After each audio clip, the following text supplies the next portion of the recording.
Look at your hand right now. No, seriously. Stop whatever you're doing and just look at it. The colour you're seeing, whether it's pale ivory, golden tan, rich brown, or deep ebony, is telling a story. A story about where your ancestors lived thousands of years ago, what challenges they faced, and how they adapted to survive in places that should have killed them. Here's something that might blow your mind. If you have light skin, pale skin, what we call white skin, you're looking at one of the most recent evolutionary developments in human history. We're not talking ancient, we're talking newer than agriculture, newer than cities, newer than pottery. In the grand timeline of humanity, white skin just showed up, like, recently. Every human alive today, all 8 billion of us, had ancestors in Africa around 200,000 years ago, and every single one of those ancestors had dark skin. Dark brown, melanin-rich skin designed for intense equatorial sunshine. That was the default, the original, the baseline for what human skin looked like. So what happened? How did some humans end up looking so radically different? Why do Swedish people look nothing like Nigerians when we're all the same species, all descended from the same African population? The answer isn't what you might think. It's not about different races evolving separately for millions of years. It's not about fundamental biological differences. It's about something way more fascinating. It's about desperate survival in hostile new environments, about the human body's incredible ability to adapt, and about changes so dramatic they rewrote our DNA in just a few thousand years. If you're using this to fall asleep, perfect. That's exactly why I make these. So maybe subscribe and tell me where you are and what time it is. I love checking the comments and seeing Tokyo at dawn, London at lunch, Los Angeles at lights out, all watching the same story unfold. This is a story about migration, about humans leaving the warm embrace of Africa and venturing into cold, dark places where the sun barely shone. Places that should have killed them. And in a very real sense, those places were killing them, until their bodies changed, until mutations, random and accidental, gave some people an edge, a survival advantage so powerful that within a few thousand years, entire populations had transformed. The science behind skin colour turns out to be way more complex and fascinating than anyone realised until very recently. It's not just about one gene or one simple change, it's about multiple genetic mutations happening in different populations at different times, all solving the same problem in slightly different ways. It's about vitamin D and folate, about rickets and birth defects, about mothers trying to keep their babies alive through brutal northern winters. And here's what makes this story perfect for drifting off to sleep. It's not rushed. Evolution never is. We're going to travel slowly through 50,000 years of human history, following our ancestors as they spread across the globe, watching their skin gradually lighten in response to new sunlight conditions. We'll meet the specific people whose genetic mutations made pale skin possible. We'll discover why some populations became white while others didn't, even though they lived at similar latitudes. We'll uncover the surprising role that farming played in accelerating these changes. Most importantly, we'll understand what skin colour actually means and what it doesn't. Because here's the thing that modern genetics has proven beyond any doubt. The physical differences we can see between human populations, the things we've built entire systems of discrimination around, represent the tiniest fraction of our genetic code. We're talking about a handful of genes out of about 20,000. The vast majority of human genetic diversity exists within populations, not between them. But tonight we're not here for sociology or politics. We're here for the story. The actual scientific, archaeological, genetic story of how humans became white. It's a detective story written in DNA, pieced together by scientists over decades of painstaking research. And it's way more interesting than any simplified version you might have heard before. So get comfortable, relax your shoulders, let your breathing slow down. We're about to travel back in time to when all humans were dark and follow the journey that led some of them to transform into something new. A journey of survival, adaptation, and the incredible flexibility of the human body. The mystery written in your skin is about to be revealed. Before anyone was white, before anyone was pale, before skin colour became something humans even thought about, we were all dark. Every single one of us. Your ancestors, my ancestors, everyone's ancestors.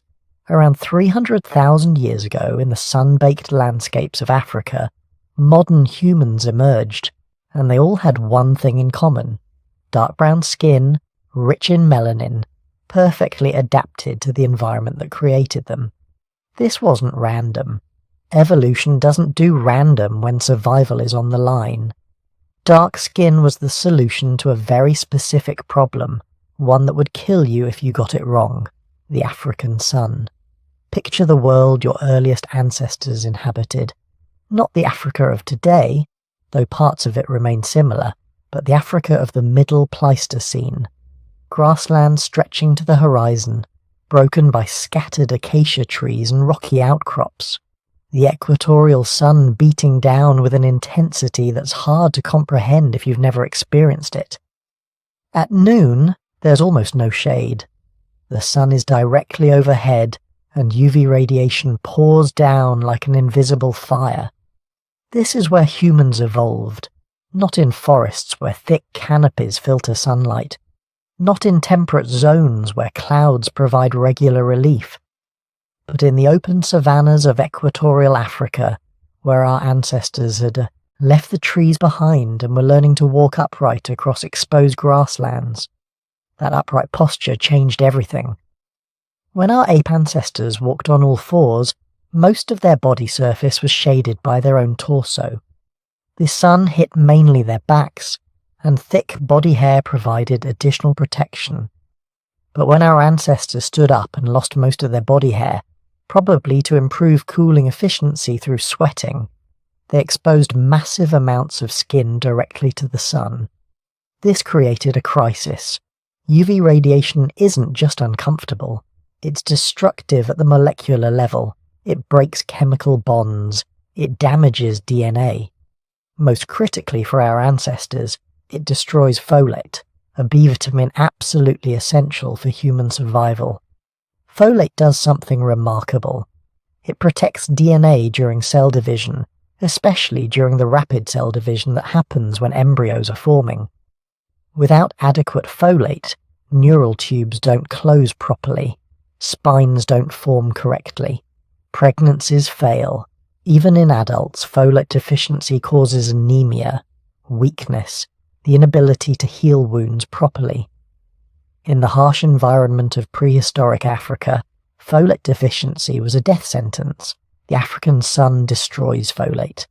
Studies show that just a few hours of intense UV exposure can degrade folate levels in the bloodstream by more than half. Now imagine you're an early human spending 12 hours a day outside, hunting, gathering, travelling between water sources. Without protection, your folate reserves would be depleted constantly.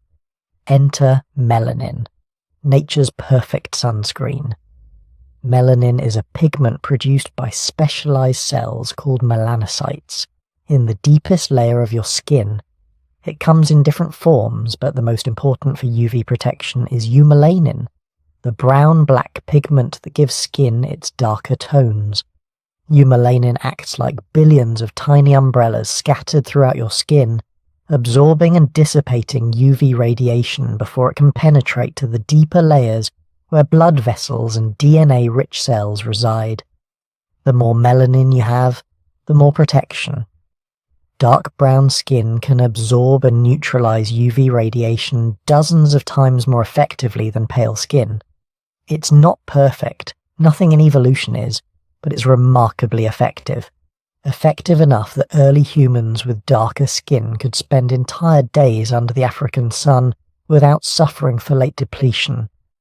This wasn't just advantageous, it was mandatory. In the environment where humans evolved, dark skin was the difference between successful reproduction and genetic extinction. Women with insufficient melanin would have higher rates of pregnancy failure and birth defects. Children with pale skin would have been more susceptible to sunburn, skin damage, and the long-term effects of UV exposure. Adults would have suffered folate deficiency and its cascade of health problems. Natural selection doesn't mess around with problems this fundamental. Any genetic variation that increased melanin production would spread through the population rapidly. Within just a few thousand generations, basically nothing in evolutionary time, all humans living in equatorial Africa would have had dark skin. And they all did. Every single anatomically modern human who lived in Africa before the Great Migrations had dark brown skin. The genetic evidence is unambiguous. The variations in genes that control melanin production, the mutations that would later create lighter skin, none of them existed yet. Or if they did exist as random mutations, they were selected against, eliminated because they reduced fitness in the African environment. Think about what this means. For the first 240,000 years of modern human existence, maybe longer, skin color wasn't variable. It wasn't a marker of different populations or different groups. Every human who looked at another human saw someone whose skin was roughly the same shade as their own. Dark skin wasn't a trait that needed explaining. It was just what humans looked like. Life in those early African populations was hard but manageable. Your ancestors weren't struggling against their environment, they were adapted to it. They could hunt during the heat of the day without suffering sun damage. They could gather plant foods in exposed areas without worrying about UV radiation destroying essential nutrients in their bodies. Women could carry pregnancy successfully, producing healthy children with properly formed nervous systems. The archaeological evidence from this period shows humans thriving. Not just surviving, but developing increasingly sophisticated technologies and social structures.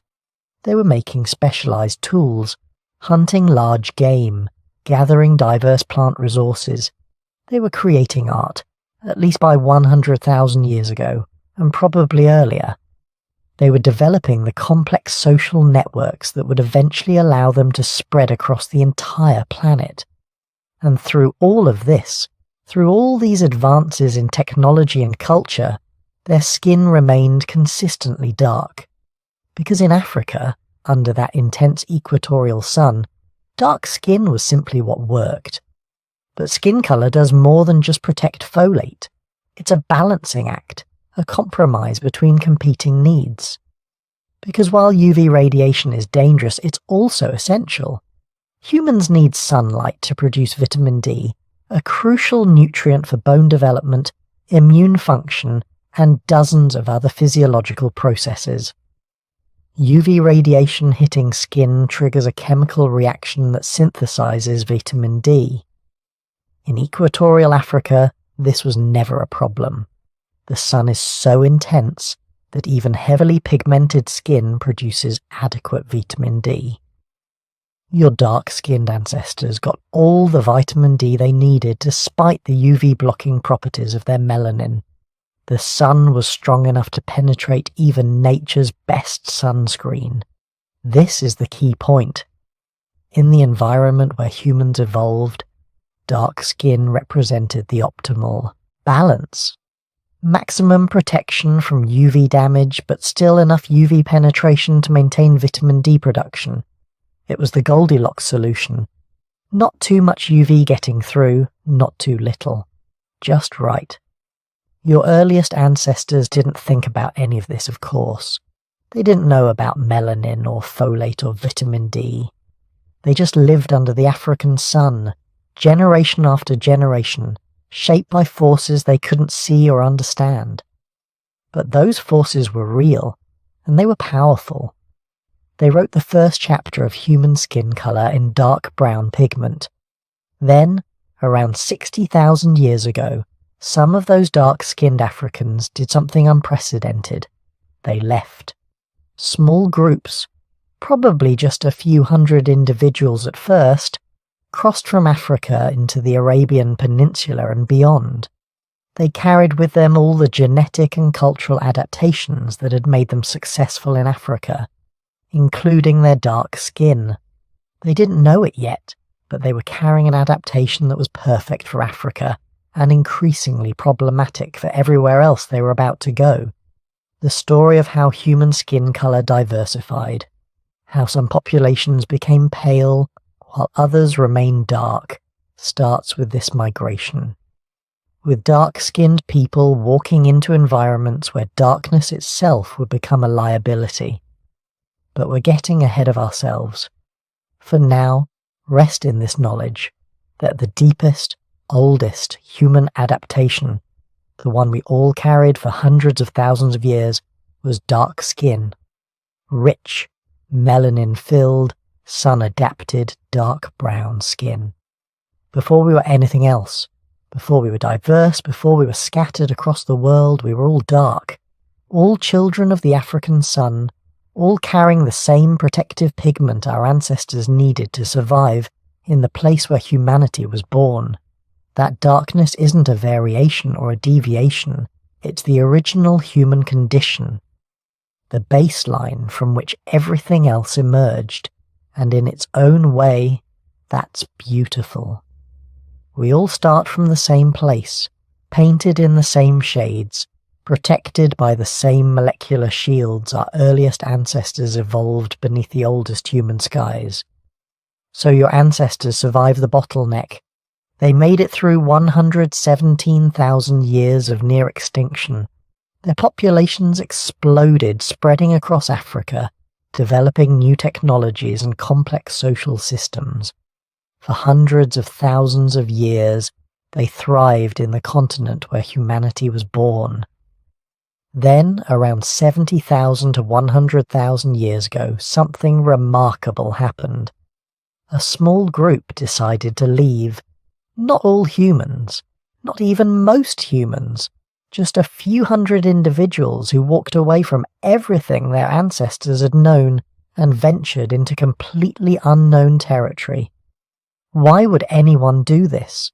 Why leave Africa, where humans had lived successfully for millions of years, where the climate was familiar, where people knew which plants were edible and which animals were dangerous? The honest answer is we don't know for certain, but we can make some educated guesses based on what we know about human behaviour and the environmental conditions at the time. First, the climate was changing again.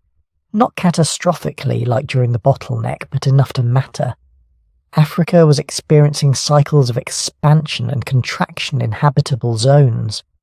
During wet periods, the Sahara would green up, becoming a grassland paradise full of lakes and rivers. During dry periods, it would contract back into the desert we know today. These cycles created a kind of pump effect. When conditions were good, populations would expand northward. When conditions deteriorated, they'd contract back south. But not always completely. Some groups would get stranded in refuges along the edges. Some would find ways to keep moving forward rather than retreating. And some would discover that the lands beyond Africa, while different, were also habitable. Second, human populations were growing. By 70,000 years ago, Africa probably held hundreds of thousands of people, maybe more. That might not sound like much compared to today's billions, but for hunter-gatherers who needed large territories to support each group, it was getting crowded. Competition for the best hunting grounds and gathering areas was intensifying. Young groups, especially young men looking to establish their own territories and families, would have felt the pressure. Moving into unexplored lands might have seemed less risky than fighting for increasingly contested resources at home. Third, humans had become really good at adapting to new environments. The descendants of the bottleneck survivors had been refining their survival skills for hundreds of thousands of years. They knew how to read landscapes, identify new food sources, develop new hunting strategies. The unknown wasn't as frightening to them as it might have been to their ancestors. They had the tools, both physical and mental, to take on the challenge. And fourth, there's something in human nature that just wants to see what's over the next hill. Call it curiosity, call it restlessness, call it the explorer's instinct. Whatever you call it, it's a fundamental part of what makes us human. Some individuals in every generation feel that pull to move, to discover, to push boundaries. When those individuals started walking north out of Africa, they changed the course of human history forever. The initial migration probably wasn't dramatic. No one woke up one morning and decided to leave Africa permanently. It was gradual, generation by generation, groups moving a little further north, establishing seasonal camps that became permanent settlements, discovering new territories and deciding to stay. The first exit route was probably through the Middle East. During favourable climate periods, the Arabian Peninsula wasn't the harsh desert it is today. It was grassland dotted with lakes and crossed by rivers. Archaeological sites from this period show that humans were following these water sources, tracking the herds of large mammals that grazed along the fertile corridors. Some groups travelled along the coast, following the shoreline of the Red Sea and then around the Arabian Peninsula. This coastal route had enormous advantages. Seafood provided reliable protein even when land animals were scarce. Coastal environments were less subject to the extreme seasonal variations that made inland areas challenging, and the coast itself served as a natural navigation tool. Just keep the water on your left and keep walking. You can't get lost. These coastal migrants became specialists in a new kind of resource exploitation. They learned to read tides, to identify edible shellfish, to catch fish in shallow waters.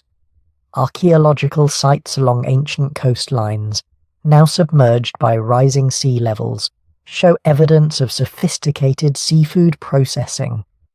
These weren't desperate refugees surviving on whatever they could find. These were skilled specialists developing new technologies and new cuisines.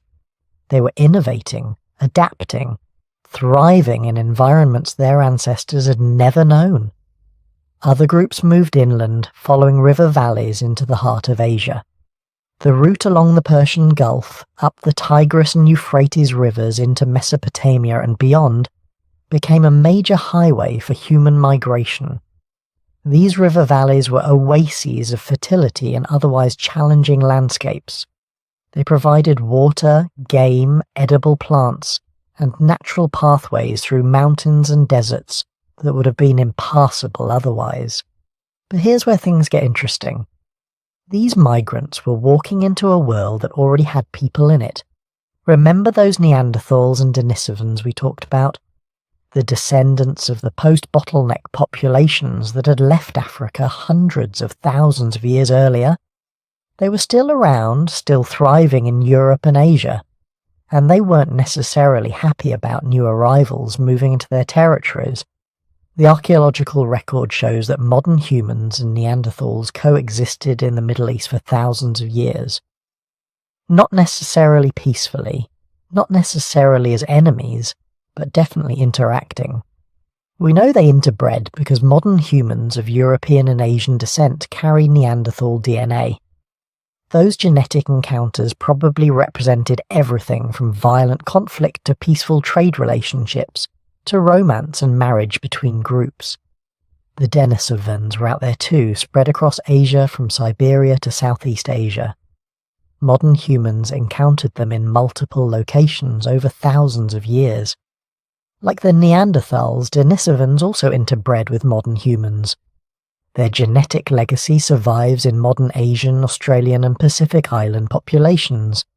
Some of those inherited genes turned out to be incredibly valuable, providing adaptations to high altitude, resistance to certain diseases and other survival advantages that are still helping people today.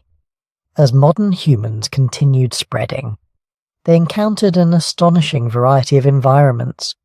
Groups moving north into Central Asia faced vast grasslands called steppes, endless rolling plains where survival depended on following migrating herds of horses, bison, and mammoths. The climate was harsh, with brutal winters and brief intense summers, but the hunting was spectacular if you had the skills to exploit it. Other groups moved east into what is now China and Southeast Asia. These regions offered a completely different set of challenges and opportunities. Dense forests full of unfamiliar plants and animals, river systems prone to flooding, tropical diseases that had never existed in Africa, monsoon climates with extreme wet and dry seasons. The groups that succeeded in these environments had to develop entirely new survival strategies. Still others moved north into Europe, entering territories that were dominated by Neanderthals who had been there for hundreds of thousands of years. These encounters seem to have been particularly significant. The archaeological record shows that modern humans and Neanderthals lived in close proximity in places like the Middle East and Southern Europe for thousands of years. They used similar tools, hunted similar prey, even seemed to share some cultural practices. But something about modern humans gave them an edge. Maybe it was slightly better communication abilities. Maybe it was more flexible social structures that allowed larger groups to cooperate. Maybe it was just luck, being in the right places when climate conditions shifted. Whatever the reason, modern humans gradually expanded while Neanderthals contracted. By about 40,000 years ago, Neanderthals had vanished from most of their former range, holding out in a few refuges in Spain and the Balkans before disappearing completely around 30,000 years ago. The pace of migration was breathtaking in evolutionary terms, but glacially slow in human terms. It took thousands of years for modern humans to spread from Africa to Australia, thousands more to reach Europe completely, many more thousands to cross into the Americas. Individual people didn't travel these entire distances.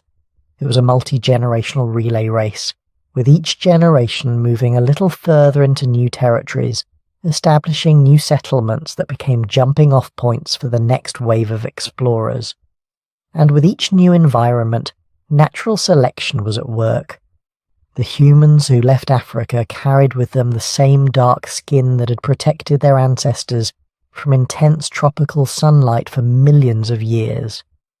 That skin colour was perfect for Africa. It was about to become a serious problem, because the further north these migrants travelled, the less sunlight they received, and the less sunlight they received, the harder it became for their dark skin to produce enough vitamin D.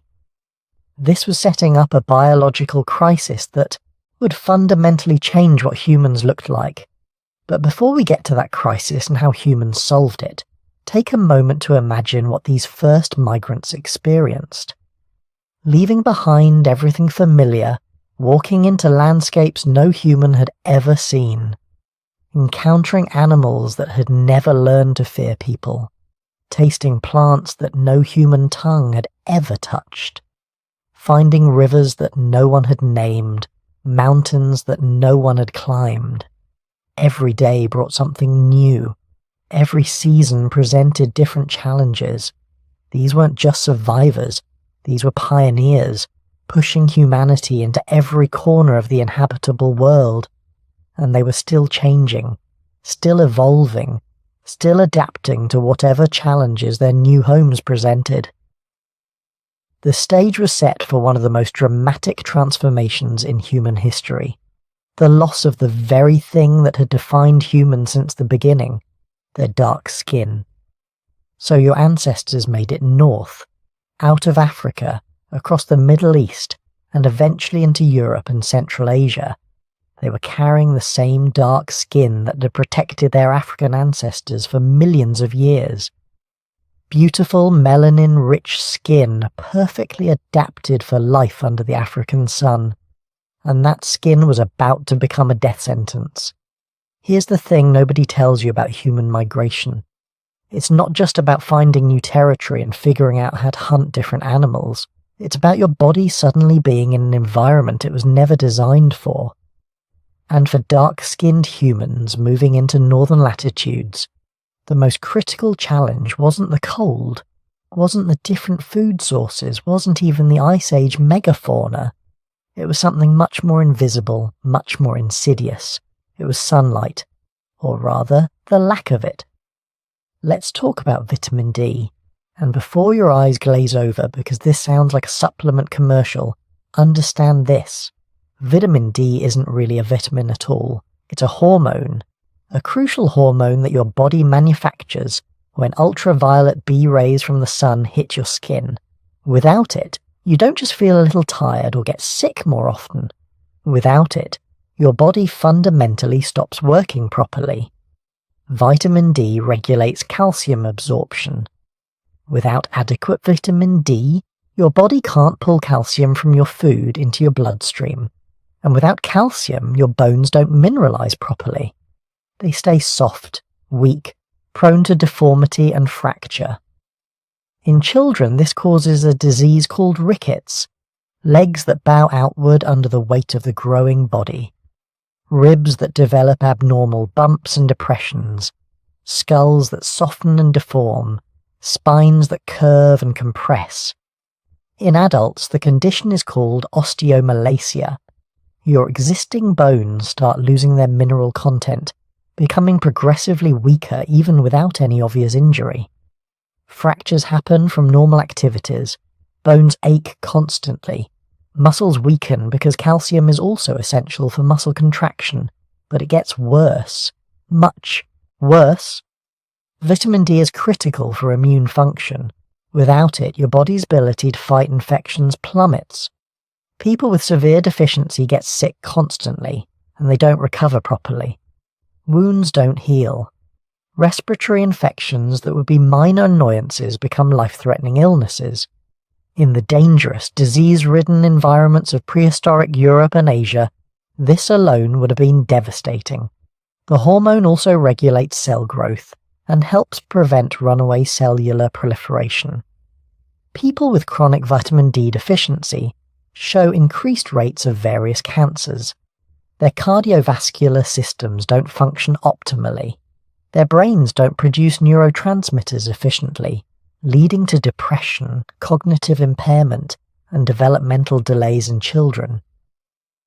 But the absolute worst effect, the one that made vitamin D deficiency a direct evolutionary crisis, was what it did to women's ability to give birth. Picture this. You're a young woman living in what is now Germany, maybe 40,000 years ago. You've survived childhood, which was no small feat. You've learned to hunt and gather in this cold, seasonal environment. You found a mate, and now you're pregnant with your first child. You should be optimistic. Your group has food stored for winter. The cave you're sheltering in is secure. Everything seems set up for success. But you grew up with insufficient sunlight exposure. Your dark skin, perfect for Africa, blocked most of the weak UV rays that made it through the clouds and reached you during the short northern summers. Year after year, your body struggled to produce enough vitamin D. Year after year, your bones didn't mineralize quite right. The effects were subtle at first. Maybe you were a bit shorter than you should have been. Maybe you got sick more often. Maybe you felt tired a lot. But you survived. You adapted. You thought you were fine. Then you go into labour, and your pelvis, which developed without adequate vitamin D during your childhood and adolescence, isn't shaped right. Rickets had deformed it just enough. The birth canal is too narrow, the bones positioned at slightly wrong angles. The baby can't pass through. In the modern world, this means a C-section. In prehistoric Europe, this meant death. Both mother and child, gone. All because of sunlight and melanin, and a mismatch between the two. This wasn't rare. This wasn't an occasional tragedy. Archaeological evidence from early northern populations shows high rates of pelvic deformities consistent with childhood rickets. Skeletal remains show the telltale signs: bowed legs, deformed ribs, bone abnormalities that would have made childbirth extraordinarily dangerous. Here's what makes this absolutely brutal. The women who died this way were the healthy ones. They were the ones who survived childhood, who made it to reproductive age, who found mates and successfully conceived. They did everything right. And then their skeleton, shaped by years of vitamin D deficiency, killed them during the most fundamental biological process of all. The math was devastating. If even a fraction of women in each generation died this way, and if the survivors had fewer children because of poor health, weakened immune systems and repeated infections, the population couldn't sustain itself. Groups would shrink, genetic diversity would decline. Within a few thousand years, dark-skinned humans in northern latitudes would simply go extinct. And yet, obviously they didn't go extinct. You're alive, possibly reading this with pale or light brown skin that tells the story of how your ancestors solved this crisis. But we're getting ahead of ourselves. First, understand just how severe the vitamin D problem was in northern latitudes. In equatorial Africa, the sun is directly overhead year-round. UV radiation is intense and constant. Even very dark skin, loaded with melanin that blocks most UV rays, still allows enough penetration to produce adequate vitamin D. Your African ancestors could make all the vitamin D they needed with just a few minutes of sun exposure per day. Move to Northern Europe, and the physics changes completely. The sun never gets directly overhead. Its rays travel through much more atmosphere before reaching the ground, filtering out most of the UVB radiation needed for vitamin D synthesis. During winter, which can last 6 months or more at high latitudes, the sun angle is so low that virtually no vitamin D production occurs regardless of skin color. Even in summer, the sun is weak and often hidden behind clouds for days or weeks at a time. Do the calculation. Dark skin evolved to block about 90% of UV radiation. This is perfect in Africa, where UV levels are high enough that the remaining 10% is still plenty for vitamin D production. Move to Northern Europe, where UV levels might be only 10% of what they are in Africa. And now your dark skin is letting through maybe 1% of the original African level. It's not enough. Not even close. Archaeological evidence shows this crisis playing out in real time. Early modern human remains from northern regions show widespread vitamin D deficiency markers. Bone analyses reveal the chemical signatures of inadequate mineralization. Skeletal deformities consistent with childhood rickets appear in the fossil record as humans spread north. Genetic evidence tells the same story. When scientists analyze ancient DNA from the earliest Europeans, they find something remarkable. Those people, the ones who first settled Europe between 40,000 and 10,000 years ago, they still had the genes for dark skin. They hadn't yet evolved the mutations for lighter pigmentation that would eventually dominate European populations. They were trying to survive with African skin in European conditions, and they were paying a terrible price. Some groups probably tried behavioral adaptations. Maybe they spent more time outdoors despite the cold, maximizing whatever sun exposure they could get. Maybe they removed more clothing during summer, exposing as much skin as possible to the weak sunshine. Maybe they preferentially settled in areas with more reliable sunny weather. But behavior can only compensate so much. You can't will your body to produce vitamin D from insufficient UV radiation. You can't think your way into stronger bones or a properly shaped pelvis. The laws of biochemistry and physics don't care about cultural adaptations. This was a crisis that required a biological solution. The human body needed to change, needed to become more efficient at capturing the scarce UV radiation available at northern latitudes. Natural selection needed to favour individuals whose skin was just a little bit lighter, just a little bit more transparent to UV rays. and that selection pressure needed to be powerful enough to overcome the massive disadvantage of a lighter skin in high UV environments, strong enough to spread new mutations through the population within just a few thousand years. It needed to be quite literally a matter of life and death, and it was. Women with slightly lighter skin could produce more vitamin D. Their bones developed more normally. Their pelvises formed properly. They could survive childbirth and raise children, while their darker-skinned counterparts died in labour or struggled with chronic illness and repeated miscarriages. The selection pressure was enormous, probably stronger than almost any other force acting on human populations at the time. And when natural selection pushes that hard, evolution responds fast. The stage was set for one of the most rapid evolutionary transformations in human history. Now here's where the story gets molecular, where evolutionary pressure meets random chance and changes the appearance of entire populations forever.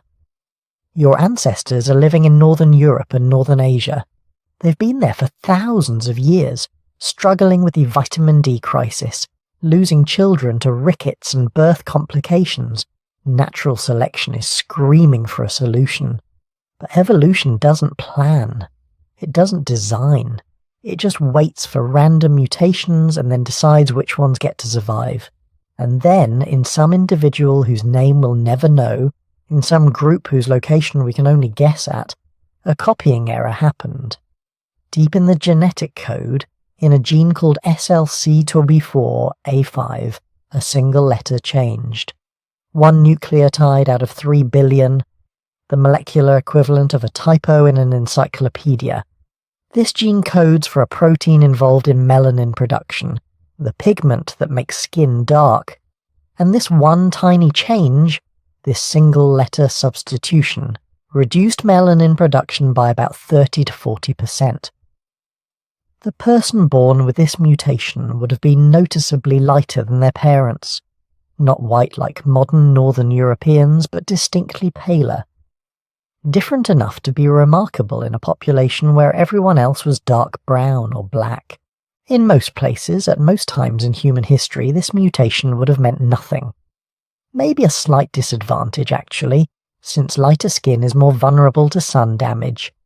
The individual might have passed it on to a few descendants, and then it would have disappeared, diluted back into the gene pool. But remember where we are. Northern latitudes, low UV radiation, populations suffering from chronic vitamin D deficiency. And here comes an individual whose lighter skin allows their body to synthesize vitamin D more efficiently than anyone around them. They were healthier. Their bones were stronger. If they were female, they had easier pregnancies and healthier babies. If they were male, they were more vigorous, more likely to survive winters, more attractive to potential mates. They had more children. And crucially, those children inherited the mutation and had the same advantages. Within a few dozen generations, maybe 1,000 years, this single mutation had spread through the entire population. Not because anyone decided lighter skin was better, not because of culture or preference or conscious choice, simply because individuals carrying this mutation were slightly more likely to survive and reproduce than those who didn't. This is natural selection at its purest, a random genetic change meeting an environmental pressure and spreading through a population because it solves a survival problem. But SLC24A5 wasn't working alone. It was just the beginning. Around the same time, or maybe a few thousand years later, other mutations were popping up in other genes. SLC45A2, another gene involved in melanin production, underwent its own random change. This mutation further reduced pigmentation, particularly affecting skin and hair colour. Individuals carrying both the SLC24A5 and SLC45A2 mutations were even lighter than those with just one. Then came changes to TIRP1, a gene that affects the type of melanin produced, and OCA2, which not only influences skin colour, but also eye colour, which is why these traits often change together in populations. Each mutation by itself had a relatively small effect, but together they were transformative. A person carrying mutations in all 4 of these genes could be dramatically lighter than their ancestors just a few thousand years earlier. And here's what's really wild. These mutations didn't all happen in the same place or at the same time. The genetic archaeology shows us that different populations developed lighter skin through different genetic pathways. The mutation in SLC24A5 that's common in Europeans is almost completely absent in East Asian populations, but East Asians also have light skin. They got there through different mutations in different genes, particularly in OCA2 and other pigmentation genes we're still identifying. This is convergent evolution. 2 separate populations facing similar environmental pressures, evolving similar solutions through completely different genetic changes. It's like 2 engineers solving the same problem with different tools. The result looks similar, but the mechanism is entirely different. This tells us something profound.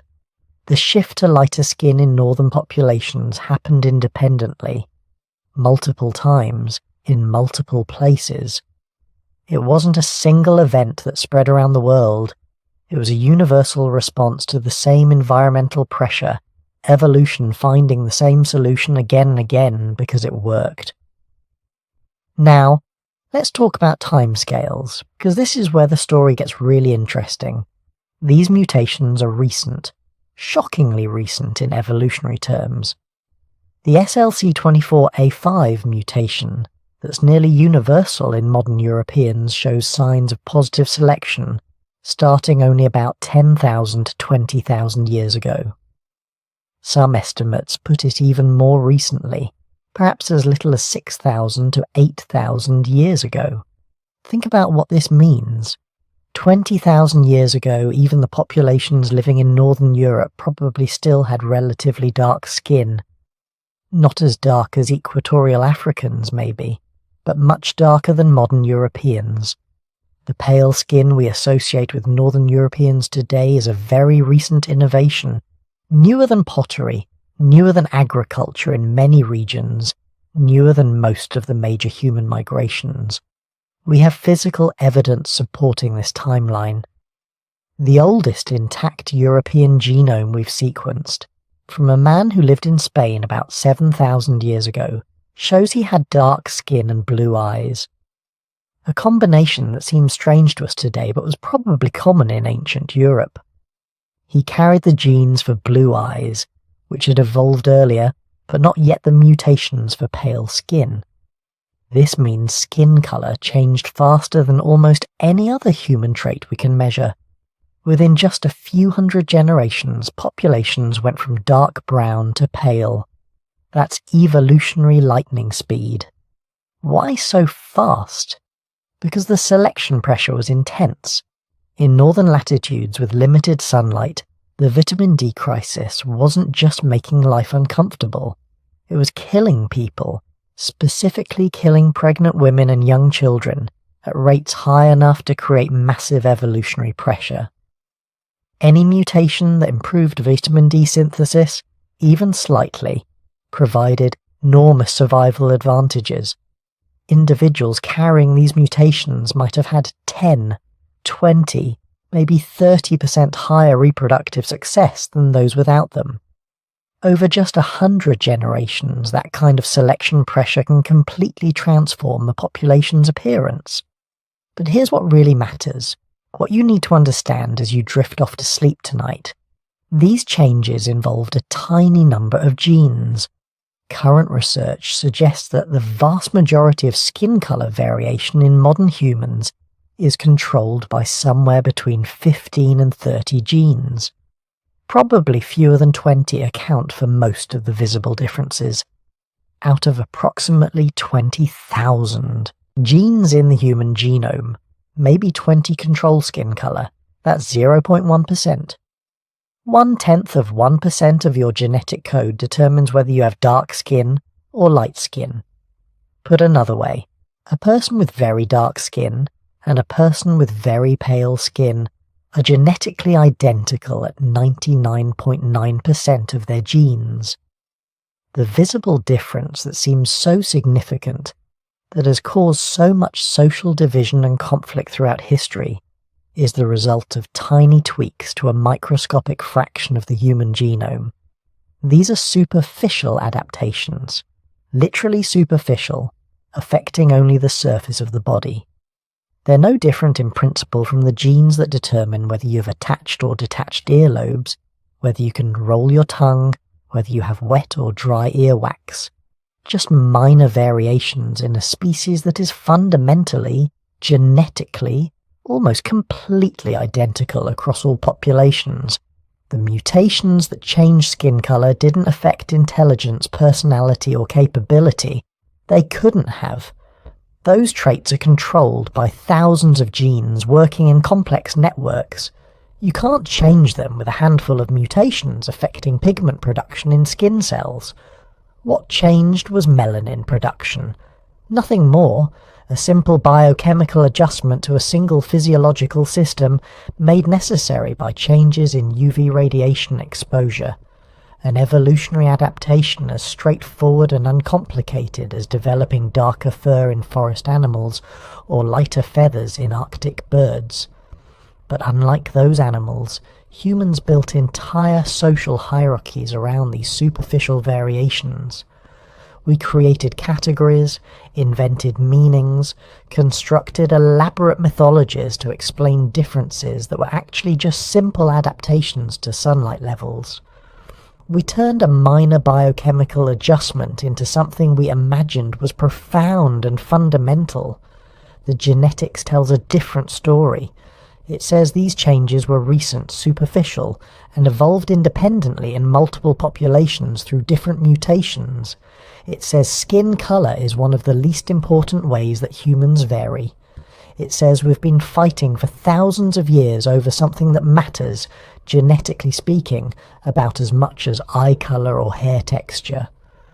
As those mutations spread through northern populations, they were simply solving a problem, making it possible for humans to survive and thrive in low-light environments, where their ancestors' darker skin had become a liability. Nothing more, nothing less.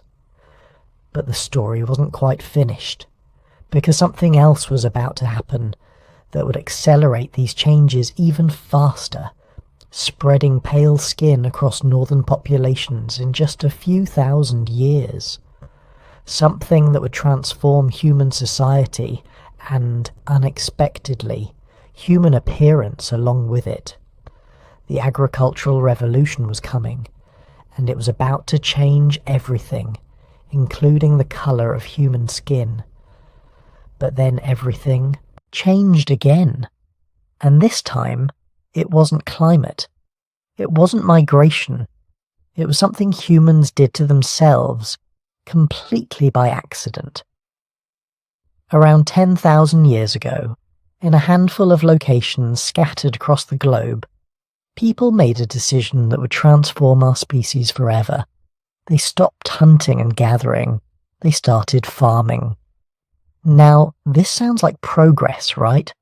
The agricultural revolution, civilization, cities, writing. Everything we associate with human advancement came from this moment. And it's true, agriculture allowed human populations to explode. It created food surpluses that supported specialists, artisans, priests, warriors, eventually scientists and philosophers. It was the foundation of everything we call civilization. But in the short term, for the people who actually lived through the transition, farming was a disaster. Archaeological evidence shows that the first agricultural populations were shorter, sicker, and died younger than their hunter-gatherer ancestors. Their bones show signs of malnutrition. Their teeth reveal vitamin deficiencies. They suffered from diseases that had been rare or non-existent in hunter-gatherer societies. Why? Because early agriculture was basically a nutritional catastrophe. Hunter-gatherers ate incredibly diverse diets. Depending on the season and location, They might consume dozens of different plant species, multiple types of game, fish, shellfish, insects, eggs, honey. This diversity meant they naturally obtained a wide range of nutrients. They were constantly moving, constantly encountering new food sources, constantly maintaining balanced nutrition without even trying. Most importantly for our story, hunter-gatherers in northern latitudes had reliable sources of vitamin D in their diets. Fish, especially fatty fish like salmon and mackerel, are packed with vitamin D. So are fish eggs and fish liver. Seal meat and seal oil, staples for Arctic populations, contain massive amounts of vitamin D. Land animal livers, particularly from game like elk and reindeer, provide substantial amounts too. Even bird eggs contain decent quantities. Hunter-gatherers in places like Scandinavia could survive with relatively dark skin because they were eating vitamin D. Yes, they'd have seasonal deficiencies during the long dark winters. Yes, lighter skin would have helped. But they weren't in crisis. They could get by.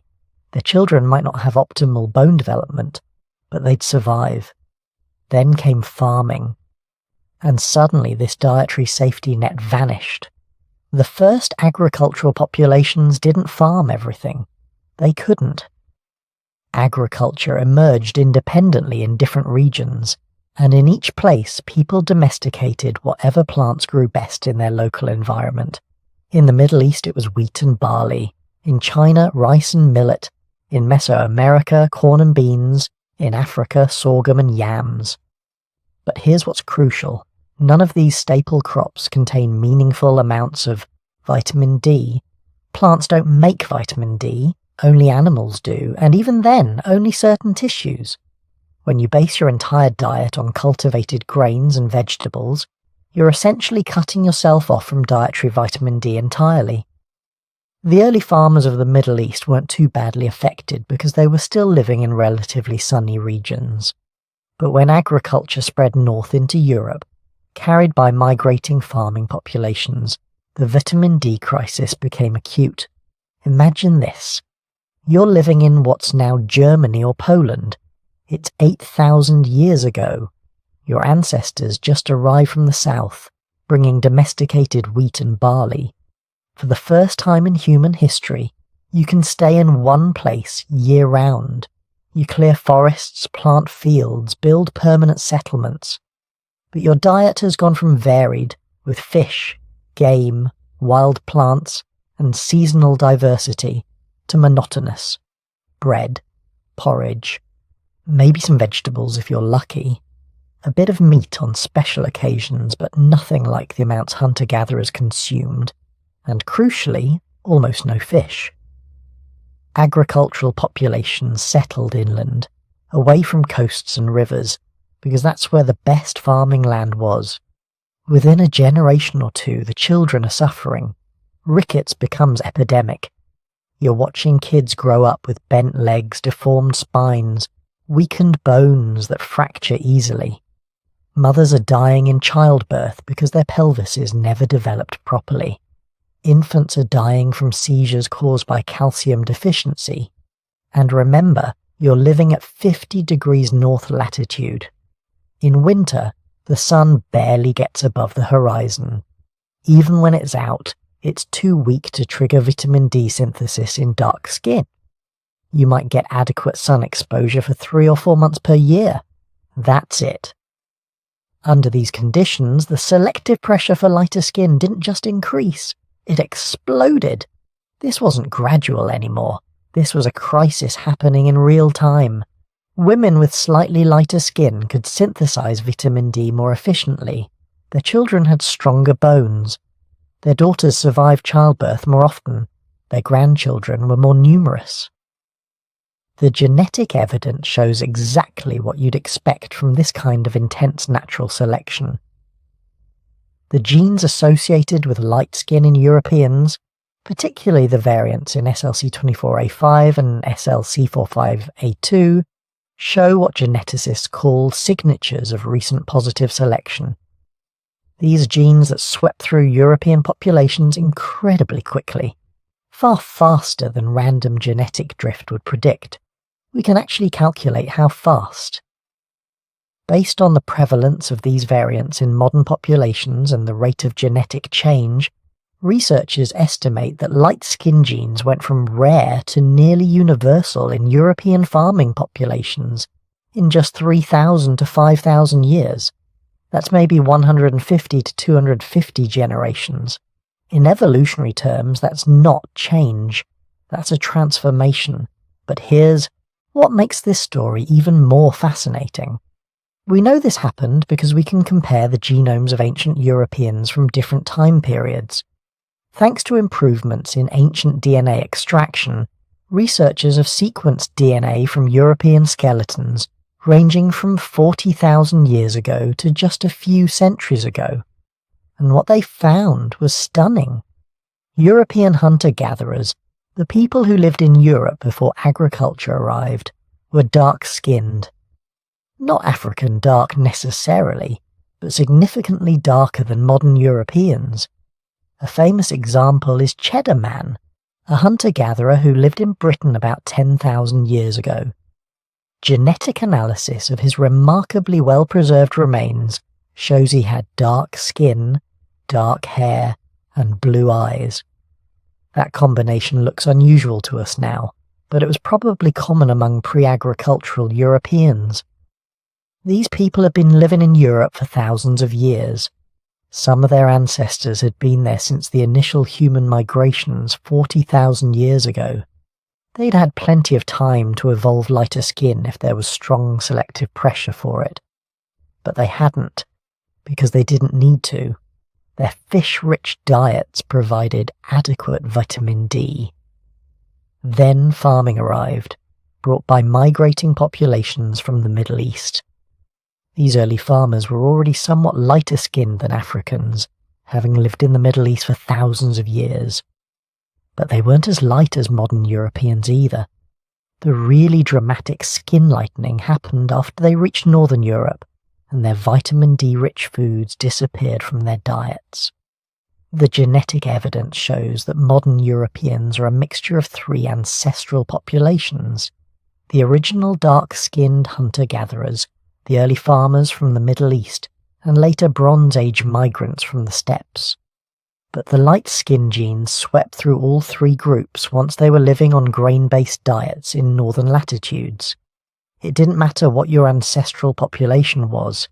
If you were farming in Scandinavia, your descendants needed light skin to survive. This created a kind of evolutionary feedback loop. Lighter skin meant healthier children. Healthier children meant larger families.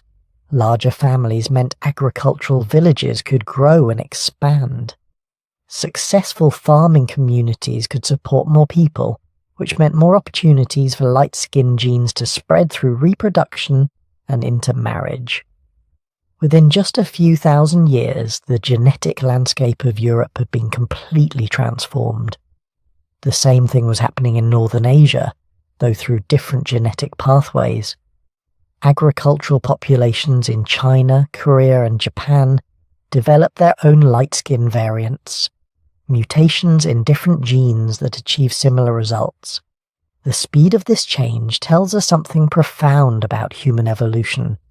When selective pressure is strong enough, when survival is literally on the line, populations can change with stunning rapidity. The mutations were already there, rare variants floating around in the population. Agriculture didn't create them. It just made them desperately necessary. And the people living through this transformation had no idea what was happening.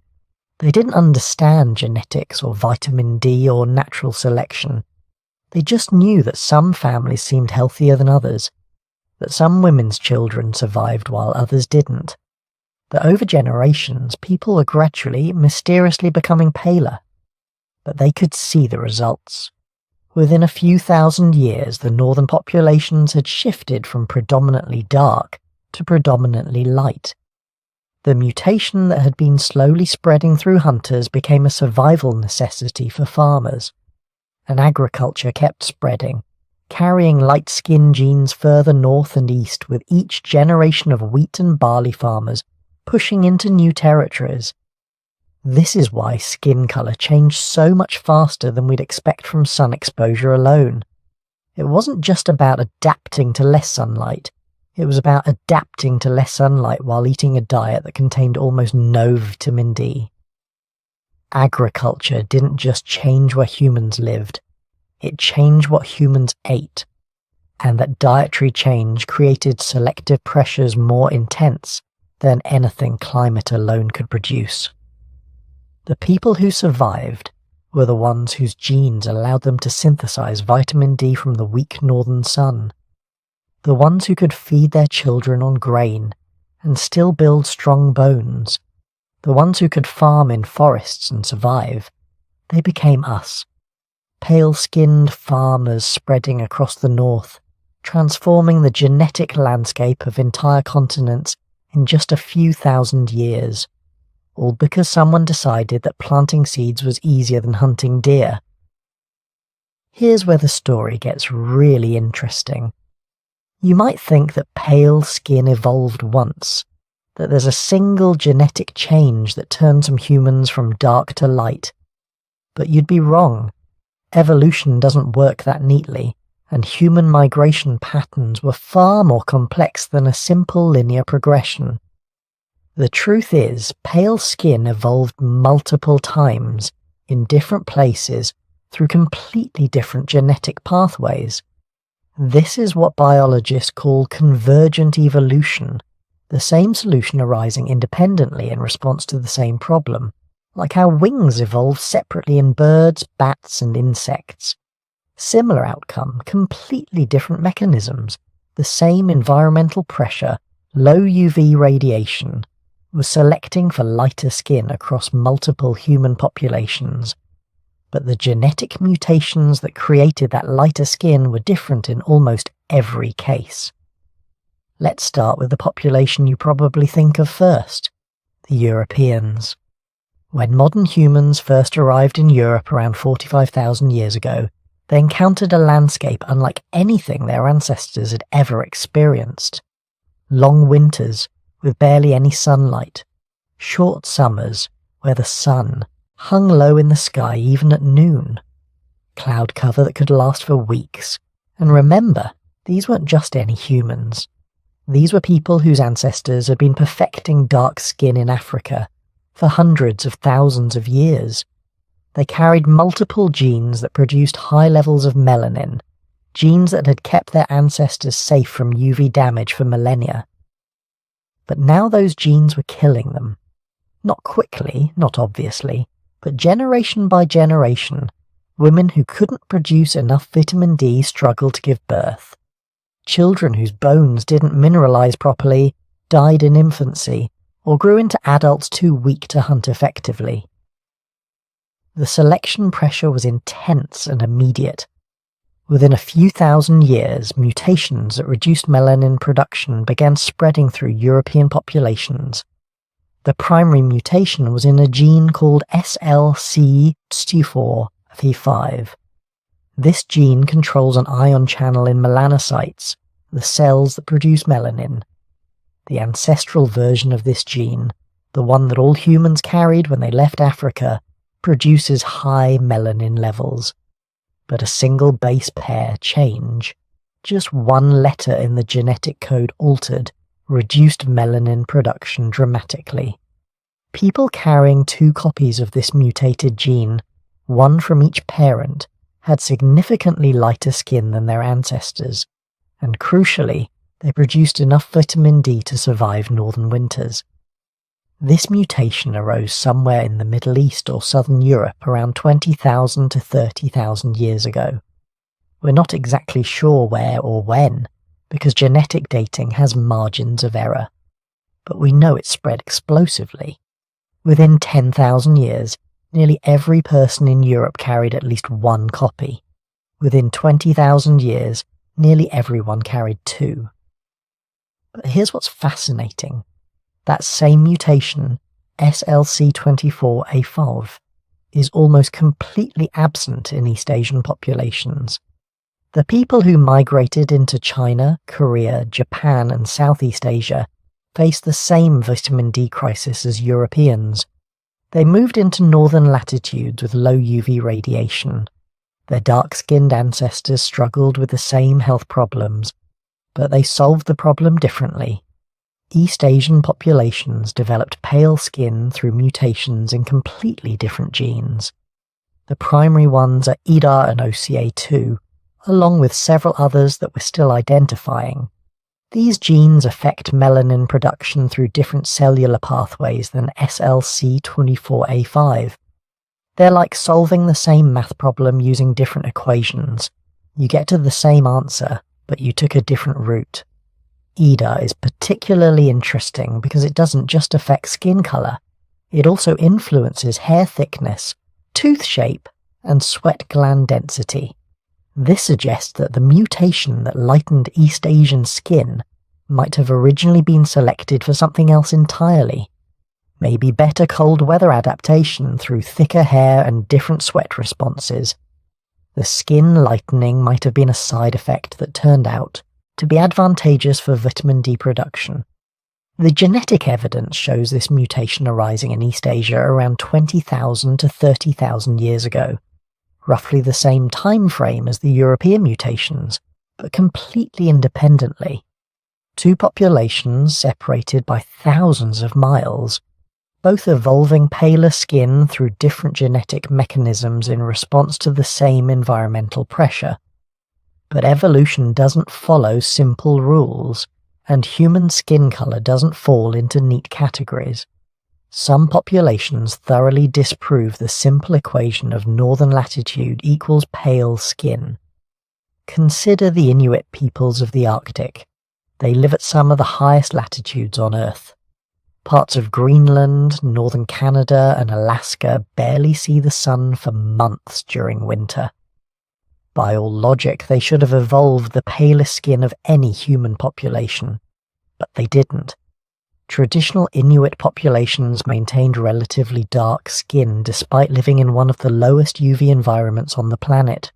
For decades, this puzzled researchers. It seemed to violate everything we knew about skin color evolution. Then geneticists figured out the answer. It wasn't written in their skin. It was written in their diet. The Inuit ate almost exclusively animal products. Seal meat, whale blubber, fish, caribou, and these foods, particularly marine mammals, are extraordinarily rich in vitamin D. A diet heavy in seal and whale provides more vitamin D than most humans could ever synthesize through sun exposure. The Inuit didn't need pale skin because they were getting vitamin D through their food. The selection pressure that drove skin lightening in European and East Asian populations simply wasn't present. They could maintain darker skin, which might have actually provided advantages in their environment. Better protection against UV radiation reflecting off snow and ice. Reduced risk of frostbite since melanin helps regulate heat retention in skin. Without the life or death pressure to produce vitamin D through skin synthesis, there was no evolutionary reason to develop pale skin. They solved the northern vitamin D problem through culture and diet, rather than through genetic adaptation. This tells us something profound about human evolution. Biology and culture aren't separate. They interact constantly. The Inuit created a cultural solution, a specialized diet, that removed a biological selection pressure. Other populations that couldn't or didn't develop such diets had to evolve biological solutions instead. Now, let's zoom out and look at the global pattern. If you map human skin color across the world, a clear gradient emerges. At the equator, where UV radiation is strongest year-round, populations maintain the darkest skin. This includes people in sub-Saharan Africa, but also indigenous populations in New Guinea, Australia, and parts of South India. These populations never left high UV environments, so they never faced selection pressure to lighten their skin. They retained the ancestral human trait. dark skin packed with melanin, perfectly adapted to intense sunlight. As you move away from the equator, skin tones gradually lighten. This gradient isn't perfect. History, migration, and intermixing have complicated the picture. But the overall pattern holds across continents. In the Middle East and Mediterranean regions, populations developed intermediate skin tones. They received enough UV to benefit from some melanin protection, but not so much that dark skin was essential. Populations in these regions carry mixed genetic signatures.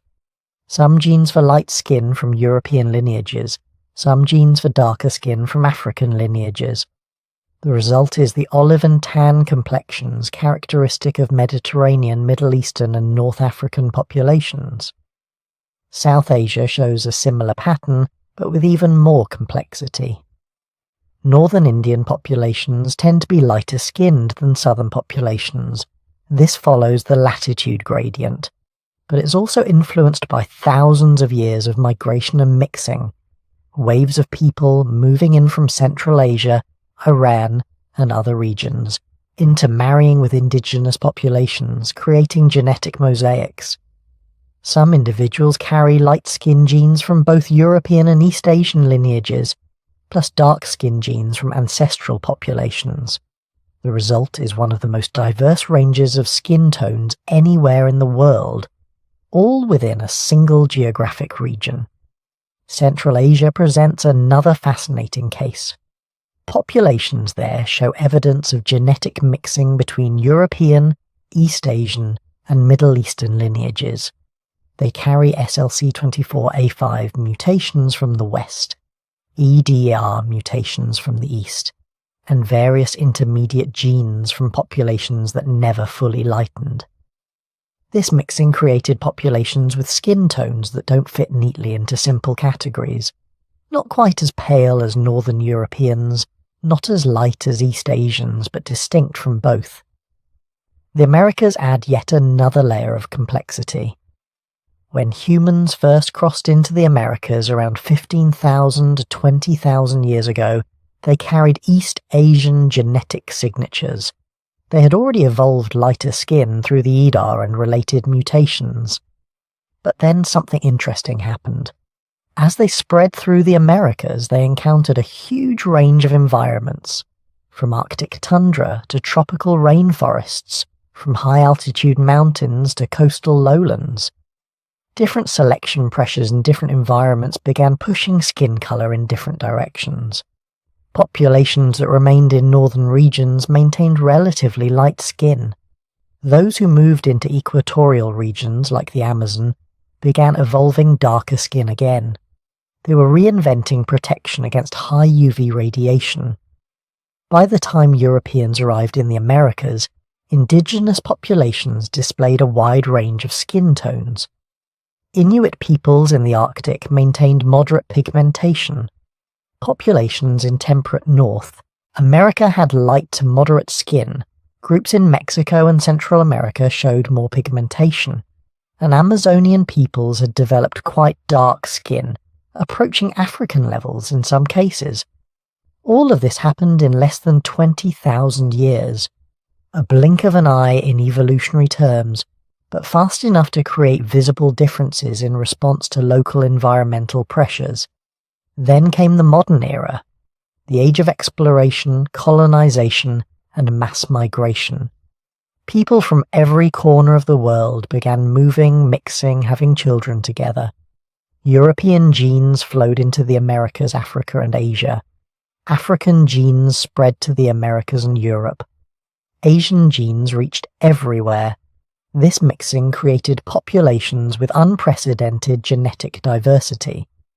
Modern populations in the Caribbean, Brazil, Mexico, and the southern United States carry genetic signatures from 3 or more continents: African, European, and indigenous American, sometimes with Asian contributions as well.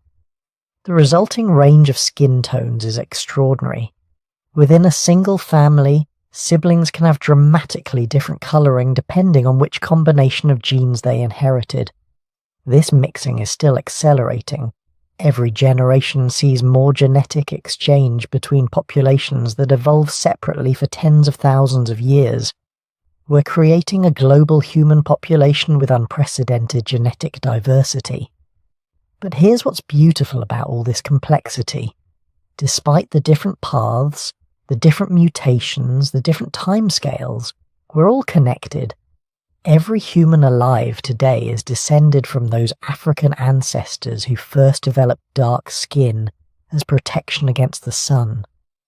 The pale skin, the intermediate tones, the infinite variations we see today, they're all modifications of that ancestral trait. Evolution didn't create separate types of humans. It created a spectrum, a gradient, a beautiful range of variation, all based on the same fundamental biology. Your skin colour, whatever it is, tells a story about where your ancestors lived, what challenges they faced, how they adapted to survive. But it's not a story about essential differences, it's a story about superficial variations on a single theme. We're all the same species, all carrying the same basic genetic toolkit, just with slightly different settings adjusted to match the sunlight where our ancestors happen to live. And now, as we drift deeper into sleep, consider this. The next time you see someone whose skin looks different from yours, remember you're looking at a different solution to the same problem, a different path that led to the same destination. We're all descendants of the same African ancestors, all products of the same evolutionary processes, all human. By the time your ancestors had pushed deep into the north, something else was quietly happening, written not just in their skin but in their hair, their eyes, even the shape of their bodies. You can picture them now, huddled around a fire under a grey Ice Age sky. The world is pale and muted, snow on the ground, low winter sun, weeks where the daylight feels more like twilight. In a place like this, the sun isn't just weaker, it's rare, and that changes everything. Lighter skin was one solution to that problem. You already know the story. Less pigment lets in more UV. More UV means more vitamin D. More vitamin D means stronger bones, healthier pregnancies, fewer children born with fragile skeletons that couldn't survive. But skin wasn't the only thing changing.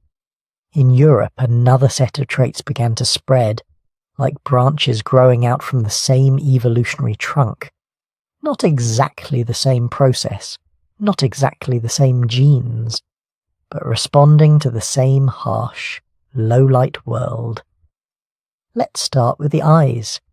If you could have walked into Ice Age Europe 50,000 years ago and looked closely at the people you met, most of them probably would still have had dark eyes, brown like the soil after rain, brown like their African ancestors. But slowly, in some families, a tiny change appeared. One letter in their DNA at a region called OCA2HER2 shifted. It didn't break anything. It just dialed down the amount of brown pigment in the iris. Take away enough pigment, and the eye stops looking dark. Instead, it starts scattering light, the way the sky does. That scattered light looks blue. That's all blue eyes really are. Not blue pigment, just a trick of physics. Light bouncing around inside an iris that doesn't have much brown in it. At first, this mutation may have appeared in one person, one child, born with eyes that looked like the winter sky. Maybe their parents thought it was strange. Maybe they thought it was beautiful. Either way, if that child survived and had children of their own, the mutation had a chance to move forward. Did blue eyes evolve for a reason? Or were they just a side effect of something else? We don't know for sure, and that's where the story gets interesting. There are clues, but no final verdict. Some scientists think that as skin became lighter to help with vitamin D, the genes that controlled pigment in other parts of the body, like the eyes, got pulled along for the ride. A sort of genetic hitchhiking. The mutation in the OCA2-HERC2 region might have spread because it happened to sit near other useful changes being selected for in the harsh northern light. Others suggest that once blue eyes appeared, they might have been favoured socially. In small Ice Age bands where everyone knew everyone, something unusual could stand out. Maybe a rare eye colour became a marker of identity, a trait that made a face easy to remember, a person more interesting as a partner. Sexual selection, layered on top of natural selection. The truth is it could have been both.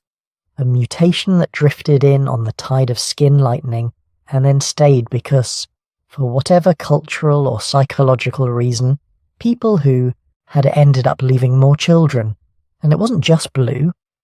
As more pigment-related genes drifted and mutated in low UV environments, you start getting a whole spectrum of eye colours.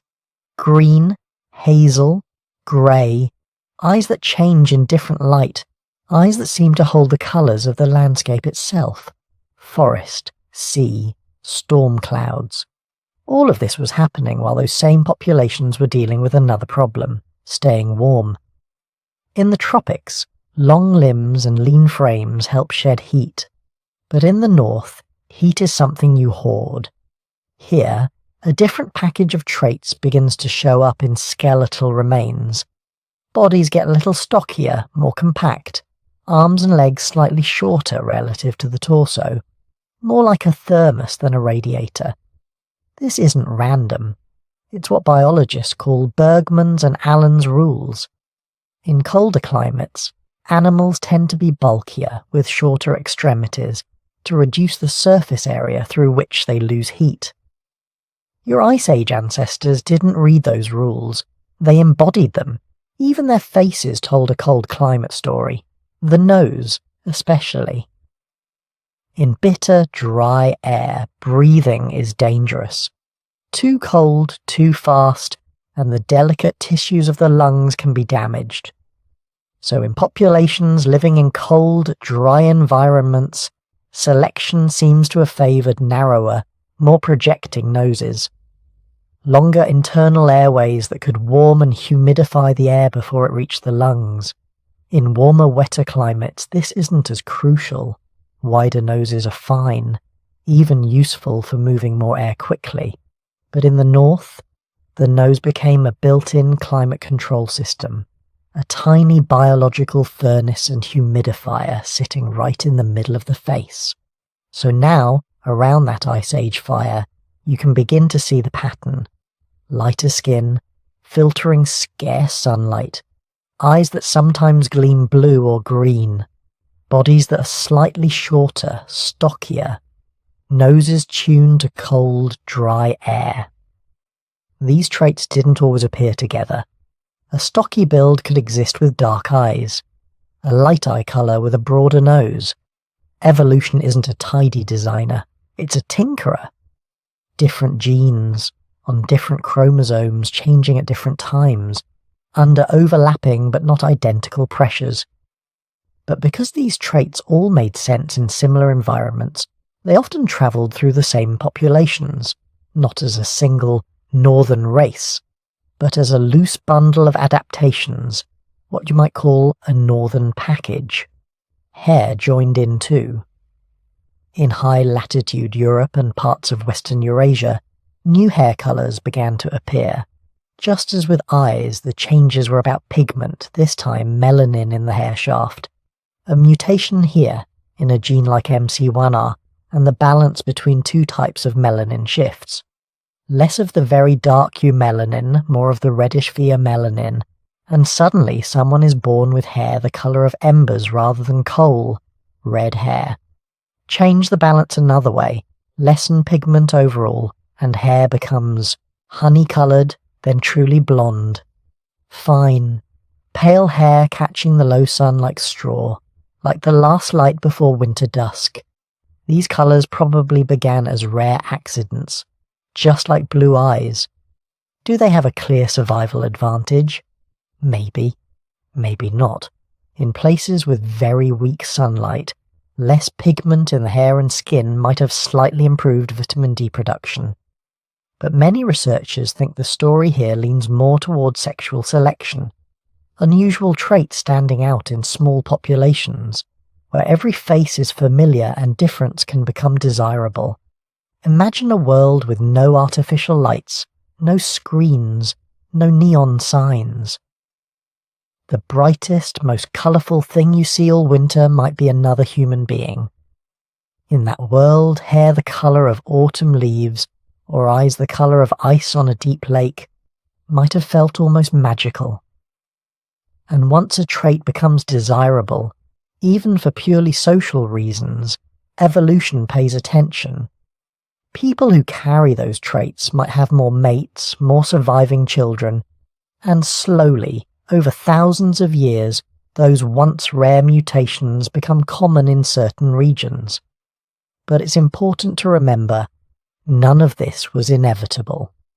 In East Asia, for example, skin also lightened under northern skies, but the specific genetic pathways were different. Different mutations, same overall outcome, a new solution to the same problem. Eye colour there mostly stayed dark, hair stayed black in most populations. The northern package looked different depending on which branch of humanity you were looking at, and which particular mutations happened to arise and spread. That's the deeper pattern behind all of this. You're not looking at one simple story where north equals pale, south equals dark. You're looking at dozens of overlapping stories, climate sculpting bodies, diet sculpting skin, culture and attraction sculpting hair and eyes, different human groups in different places, solving the same challenges with different genetic tools. Every trait we've talked about, eye colour, hair colour, body shape, nose structure, is controlled by many genes. Each gene can have multiple versions. Each version can be nudged by selection, reshuffled by sexual choices, or simply drift through a small population by chance. So when you look around the modern world and see a red-haired person from Ireland, a blonde-haired child from Sweden, a brown-eyed farmer from China, a dark-skinned herder from Sudan, what you're really seeing is one species that has tried out hundreds of slightly different solutions to the same basic problems. How do we stay warm?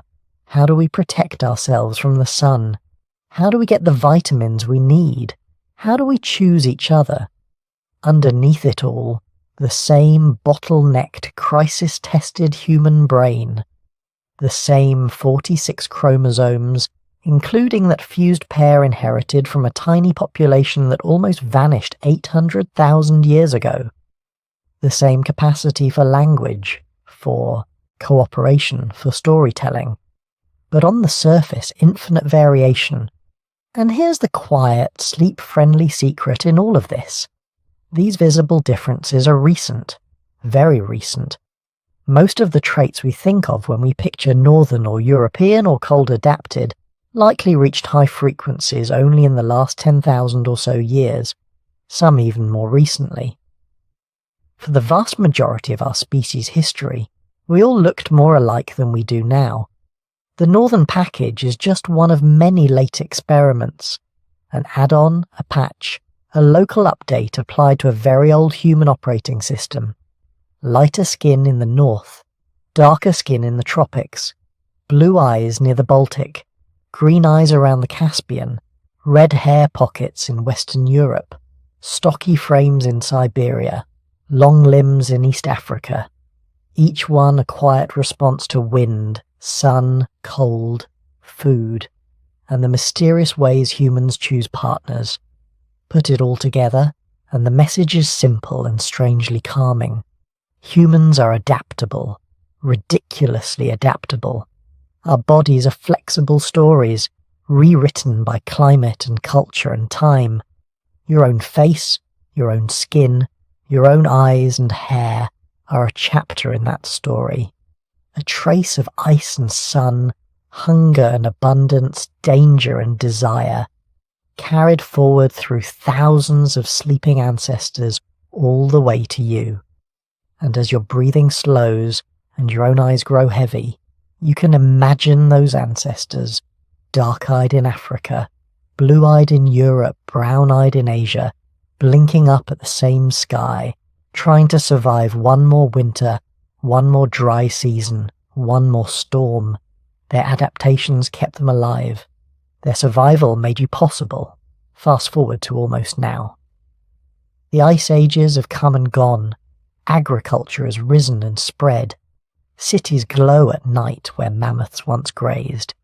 Planes cross oceans in hours, and the careful matching between skin colour and sunlight intensity that took tens of thousands of years to evolve starts getting scrambled in just a few generations.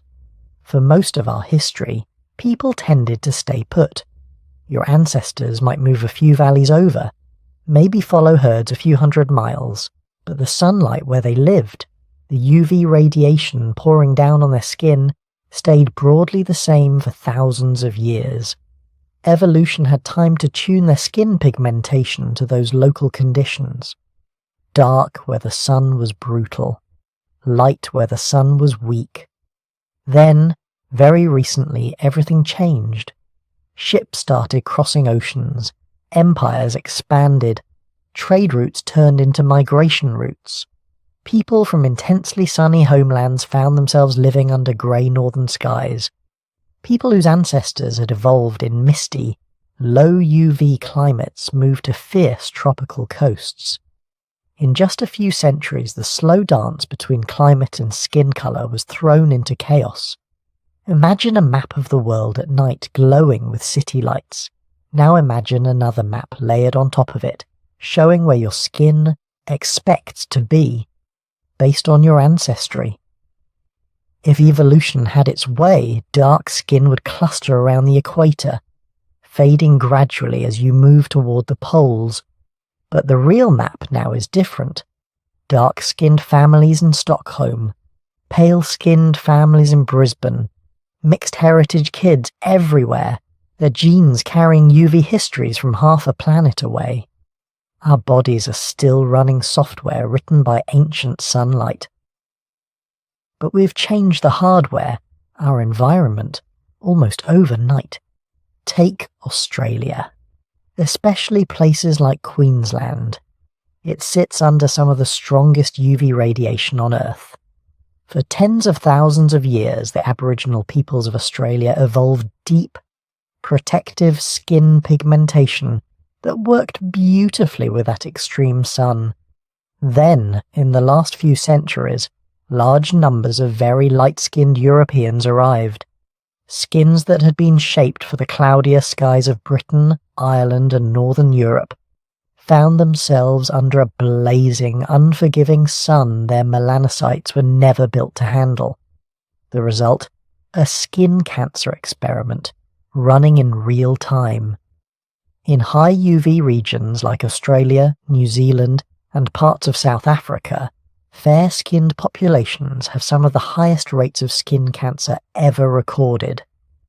Basal cell carcinoma, squamous cell carcinoma, melanoma, the most dangerous kind. These are not evolution's mistakes. They're what happens when we move faster than evolution can follow. Your light skin was never designed to make you sick. It was selected because in dark, low UV environments, it let your body produce enough vitamin D to build strong bones, healthy immune systems, and surviving children. But move that same skin suddenly to a harsh tropical sun, and the trade-off flips. The advantage, fast vitamin D production, no longer matters because there's vitamin D everywhere in that sunlight. Instead, the vulnerability becomes fatal. UV rays slice through unprotected cells, damaging DNA. Most of the time, your body repairs it. Sometimes the repairs are imperfect. A cell goes rogue. A tumour begins. Now flip the situation. Think of a family whose ancestors evolved under the burning equatorial sun. Deep melanin layers, powerful natural sunscreen. For hundreds of generations, that skin tone was perfect. It blocked the UV that would have destroyed folate in the bloodstream while still letting through enough to make vitamin D in a place where sunlight was abundant year-round. Then, within a few decades, maybe just a single lifetime, that family moves north. Not just a little north, far north, London, Oslo, Toronto, long winters, short low-angle suns, cloudy skies. That same protective melanin now becomes a barrier. It's still great at blocking UV, but now UV is precious. Your skin needs every photon it can catch just to produce enough vitamin D. Days are short. The sun is weak. You go from an environment where vitamin D was effortless to one where it becomes a fragile resource. Vitamin D deficiency doesn't announce itself with flashing lights. It creeps. Bones ache. Children may develop rickets, soft bones that bend and deform. Adults become more prone to fractures, to immune problems, maybe to subtle mood changes as the seasons turn dark. Ancient evolutionary logic, protect folate at all costs in a brutal sun, is now colliding with a modern life lived in a cold, dim world, often indoors, under roofs and fluorescent lights. So you have two mirror image problems. Light-skinned people transplanted to high UV environments, overexposed. Dark-skinned people transplanted to low UV environments, underexposed. Both situations are evolution out of sync with geography. But humans have a new trick, a trick older species never had. We hack evolution. We invent sunscreen, hats, long-sleeved shirts woven from fibres no Pleistocene hunter could dream of. We create vitamin D pills, little compressed tablets of sunlight in a bottle. We fortify milk, cereal, infant formula, even some plant-based milks, with extra vitamin D. Fake summer dissolved into everyday food. We build UV lamps for people whose winters are too long. We study our own biology and quietly reroute the ancient pathways that used to be controlled only by climate and selection. Your ancestors evolved to match their skin to their sky. You can now change the rules in a single afternoon trip to the pharmacy. The consequences are profound. For the first time in our history, skin colour doesn't fully determine where we can live safely. A deeply pigmented person can be perfectly healthy in northern Canada, as long as diet and supplements cover the vitamin D gap.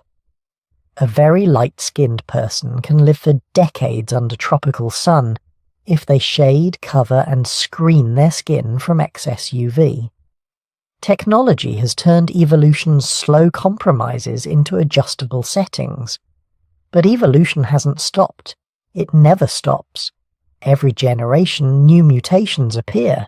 Some help, some hurt, most do nothing noticeable at all. And the environments we've created, cities, diets, medicine, indoor lifestyles, are all new arenas for natural selection to work in. Is skin colour still evolving? Almost certainly, but not in the simple, straight-line way it once did. In places where many ancestries mix, big modern cities, global hubs, you now get children whose genes come from multiple UV histories at once. A kid in London whose grandparents came from Lagos and Warsaw, and Mumbai and Shanghai. There is no single, correct sunlight for that genetic mix. Instead, evolution might start tuning for something new, not just raw UV levels, but how those genes interact with diet, healthcare, time spent outdoors, cultural habits. Maybe, in a few thousand years, if humans stay put in their new homes and stop relying as much on supplements and sunscreen, you'd see subtle shifts again. Slightly more melanin where the sun is strong, slightly less where it's weak.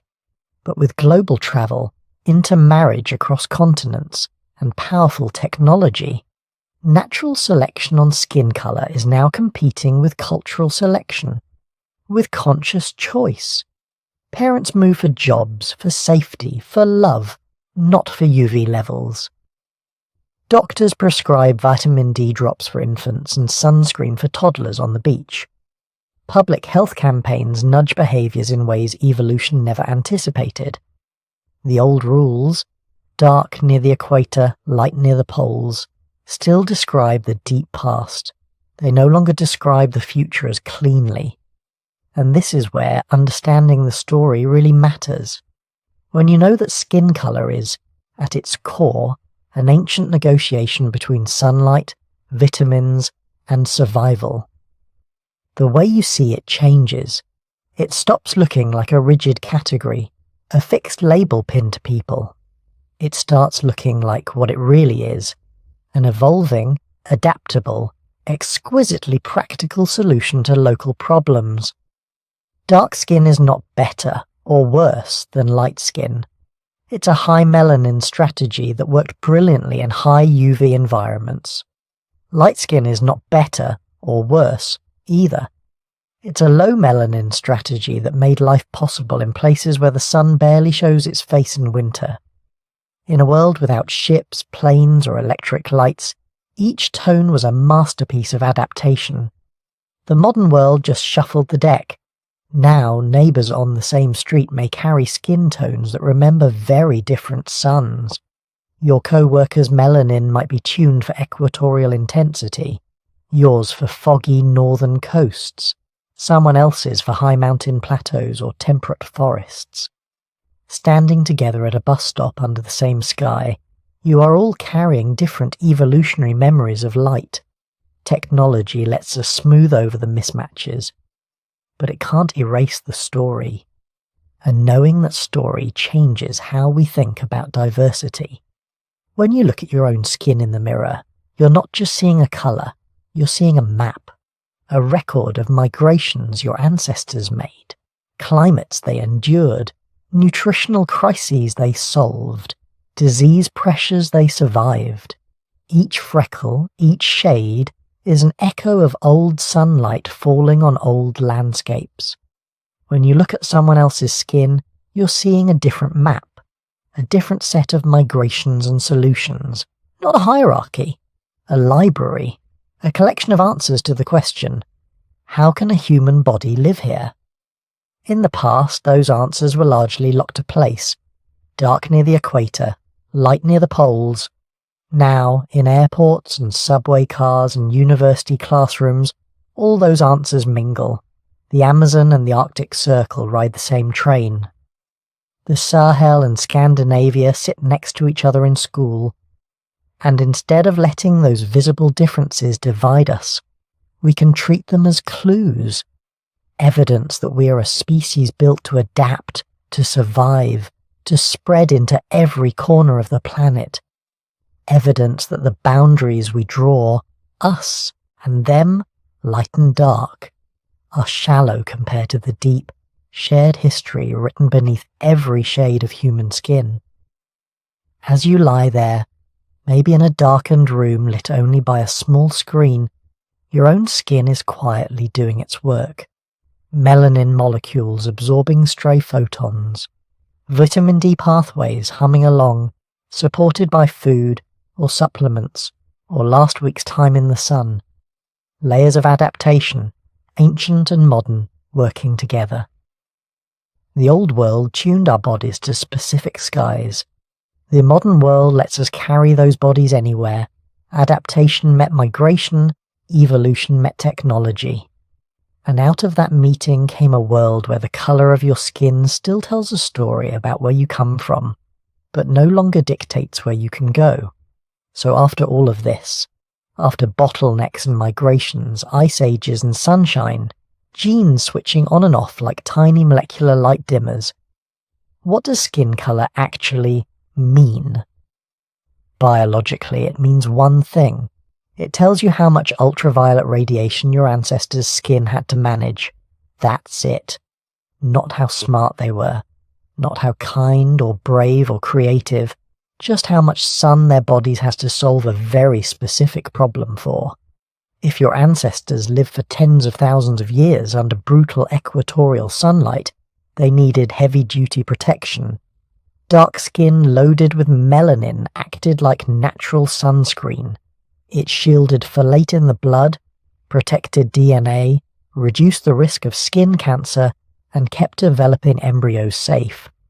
If your ancestors wandered into places where the sun barely dragged itself above the horizon in winter, they faced a different danger.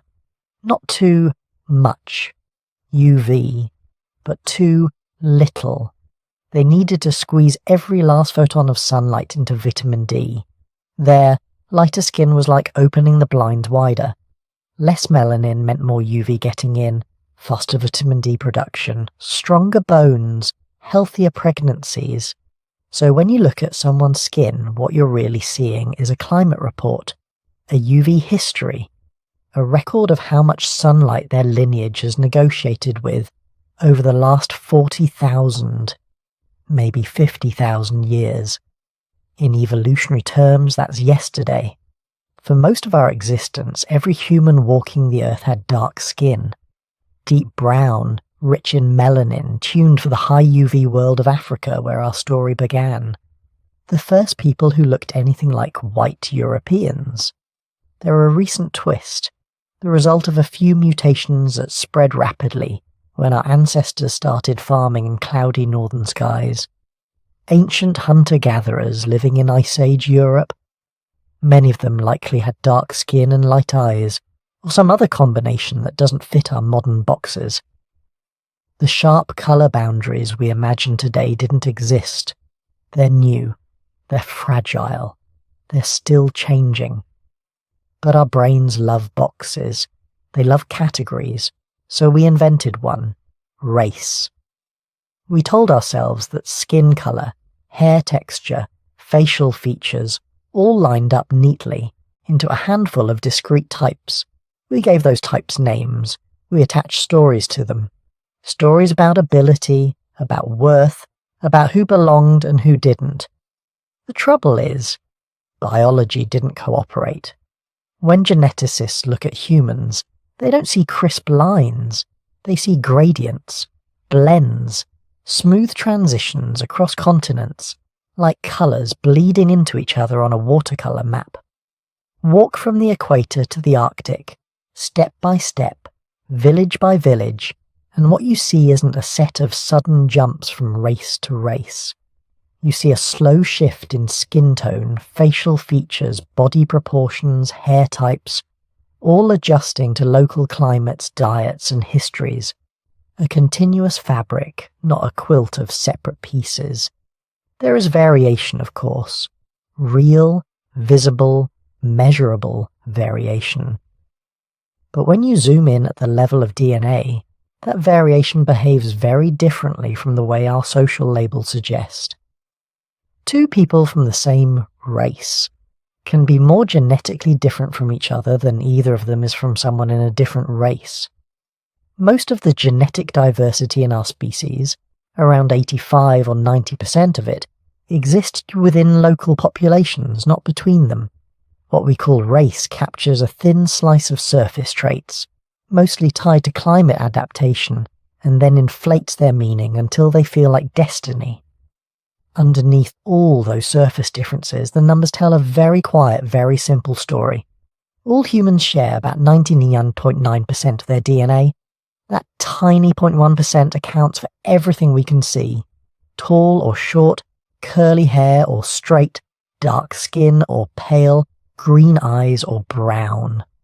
All the visible diversity of 8 billion people, squeezed into a fraction of a fraction. And even inside that 0.1%, almost none of it sorts neatly into our racial categories. Your skin colour might line up with one group on a census form.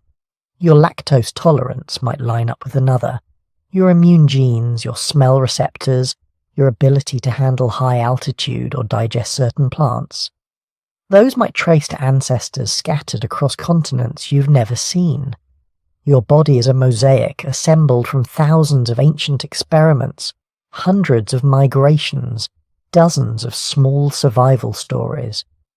None of that complexity fits inside a simple label. Race, as we usually talk about it, is not a biological fact.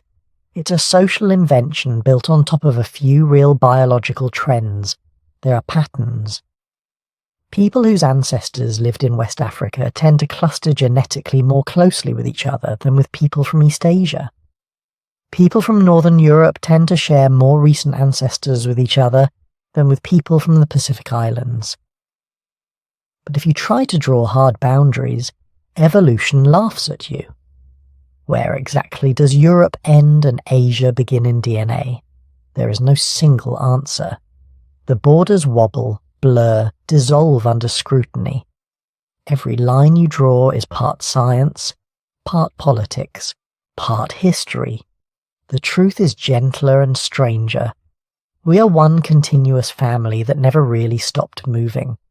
Those early dark-skinned humans who stepped out of Africa around 60,000 years ago, they are the ancestors of everyone currently called white, black, Asian, Latino, Pacific Islander, and every other label we've created. There is no branch of humanity that did not pass through that African bottleneck. There is no pure group that stands apart. We are all remix versions of the same ancient survival track. The genes that made some of us pale are teenagers in evolutionary time. Skin-lightening mutations common in Europe are maybe 6,000 to 10,000 years old. Some in East Asia are different mutations altogether, arriving independently. Separate solutions to the same dim sun problem. Think about that for a moment. A person with very light skin in Sweden and a person with very light skin in northern China became pale for different genetic reasons at different times in different places. Yet if you put them side by side, a casual observer might say, same race. Meanwhile, two people with very dark skin from distant parts of the tropics might be more genetically different from each other than either is from one of those pale-skinned strangers. Our social categories are trying to map a three-dimensional, swirling, overlapping storm of ancestry onto a flat little chart. No wonder they keep tearing at the edges. But instead of feeling lost in that complexity, you can let it calm you. Because once you understand what skin colour really is, a local tweak for UV radiation, nothing more, you're free to see something deeper. You can see that the full range of human colour, from the deepest ebony to the palest ivory, is not a hierarchy. It's a weather report, a record of sunlight and seasons, an atlas of where your ancestors stood under the sky, and how their bodies learned to make peace with the light. You can see that the curve of a nose, the shape of an eye, the thickness of a lip are not badges of superiority or inferiority. They're quiet archives of climate, diet, and chance. Adaptive footnotes in a story that has always been about staying alive just long enough to have children who could do the same. When you look around at humanity, the freckles and albinism, the golden brown, the red undertones, the olive shades, the near black that swallows light and throws it back as a soft sheen, you're really looking at evidence. Evidence that our species is astonishingly flexible. That we've walked through deserts and tundras, rainforests and high plateaus, and found a way to belong in each. Our diversity isn't a problem to be explained away. It's a map of where we've been. Each shade of skin is a postcard from a different latitude. Each facial feature is a rumour from a different climate. Each one whispers, someone like you survived here. And beneath all those variations, the similarities are overwhelming. The same 206 bones, the same 600 plus muscles, the same neural wiring that lights up when we hear a baby cry, or a loved one laugh, or a story that feels like it belongs to us. The same basic brain that learned to tame fire, to nap stone, to plant seeds, to build cities, to send robots to other planets and lullabies to other hearts. No matter how you look, your ancestors lived the same essential drama as everyone else's. They worried about food, they mourned their dead, they told stories around flames and under stars, they taught their children where the water was, where the danger was, where the hope was. Your skin is not a wall. It's a thin, living border between your inner ocean of cells and the wider world. It's your first line of defense, your solar panel, your sensory blanket. And like everyone else's, it's built out of the same proteins, the same pigments, the same ancient instructions, copied and recopied through a chain of bodies stretching back nearly 1,000,000 years. If you trace your lineage far enough, past nations, past empires, past languages, past even the first whisper of white or black as ideas, you end up in the same place as everyone else, on African soil, under a hot sun, inside the skin of a small, dark-skinned population that had almost disappeared but didn't. Those people are your people. Their struggle is written in your cells. Their near extinction is the reason you exist at all, and everyone you've ever met carries that same inheritance. So as you lie here listening, letting the details blur, you can let your mind drift over the planet, over cities glowing softly in the dark, over villages tucked into valleys, over ships at sea, and research stations in ice, and tiny camps in deserts under a cold moon. Everywhere you look, people are sleeping, or whispering, or dreaming. Brown skin, black skin, pale skin, golden skin, all of it doing the same quiet work. Repairing, rebuilding, preparing for another day under whatever sky they were born beneath. All of them cousins, not metaphorically, literally. The deep meaning of skin colour is not that we are different species or different kinds of human. It's that we are one species so adaptable, so inventive, so stubbornly alive that we've learned to turn sunlight itself into a sculpture of our appearance, without ever changing what matters underneath. Bones, blood, stories, fear and courage, loss and love. These are the things that define us, and they do not care about melanin. So when you think about skin colour now, you can think of it as a soft overlay, a filter the Earth placed on us in different places, for different reasons. Beautiful, yes. Meaningful in a narrow biological sense, yes, but not a measure of worth, not a boundary on who you're connected to. In the end, all those colours flow back into the same river of ancestry, the same shared origin, the same fragile, miraculous survival. And as you drift towards sleep, you can rest in that knowledge. You are part of one immense, intertwined human story.